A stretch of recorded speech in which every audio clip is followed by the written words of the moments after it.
Oh no! What's causing this pain? You run to the toilet and relieve yourself. Ah, that feels better. Unfortunately, the relief disappears when you look down. Something is moving down there. You've got worms inside you.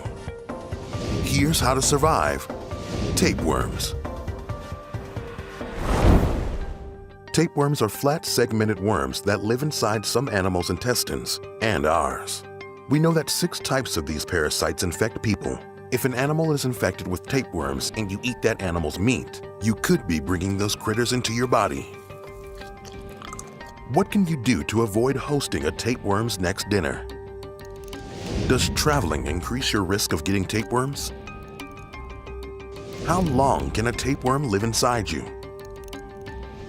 What does your weight have to do with tapeworms? But before we can answer all that, take a look at what a tapeworm could do to your body.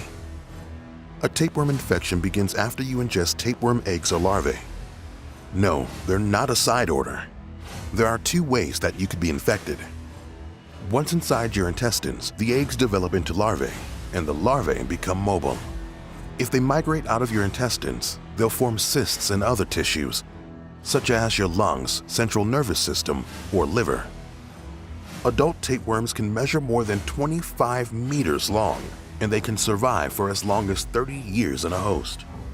Usually tapeworms don't cause many symptoms in humans, so you might not know if you've got one. If you do have a tapeworm in your body, there are treatments you can use. But sometimes, these hungry freeloaders cause serious, life-threatening health problems. Here are some tips to help you deal with these pesky parasites. Step 1. Kill them with heat. The easiest way to avoid getting a tapeworm would be to go vegan, but everyone is not cut out for that lifestyle. So if you love eating meat and you can't imagine living without juicy steaks, make sure you cook whole cuts of meat to at least 62.7 degrees Celsius and cook ground meat and poultry to at least 71.1 degrees Celsius. Then let the meat rest for 3 minutes before you carve or consume it, so the heat can continue killing any pathogens. Also, stay away from raw meat and fish, although this can be a problem for sushi lovers. Just ask the young man from Fresno, California who pulled a 1.7-meter tapeworm out of his body in 2018. Afterward, he walked into an emergency room to get treated and blamed his sushi habit for causing the incident. Step 2. Cool down your meat. How you store meat products is also important. Freezing meat to negative 20 degrees Celsius for at least 24 hours kills tapeworm eggs. Step 3. Be cautious about where you eat.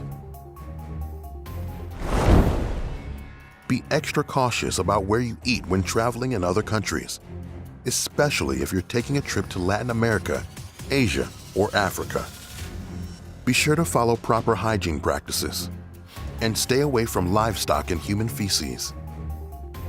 Remember to cook fruits and vegetables with boiled or chemically treated water before you eat them.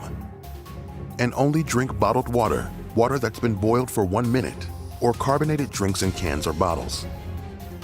Step 4. Wash your hands. You might have heard this during the global pandemic of 2020, but we can't emphasize this enough. Using proper hygiene is essential. So to avoid getting infected with a tapeworm, make sure you wash your hands with soap and hot water before preparing or eating food. Step 5. Watch your weight. Sometimes it can be difficult to tell if you have a tapeworm infection, since you may not have any symptoms. It's been reported that people infected with a tapeworm sometimes notice an unusual increase in their appetite. After all, you're eating for 2. You and the worm. This can lead to abnormal weight gain. Tapeworm infections are rare in North America and other developed countries, but they do happen. So we need to be vigilant at all times, follow proper hygiene practices, be mindful of our diets, and keep an eye on our health. But what if you got infected by something else, like cordyceps fungus? No problem, we have you covered. right here on How to Survive.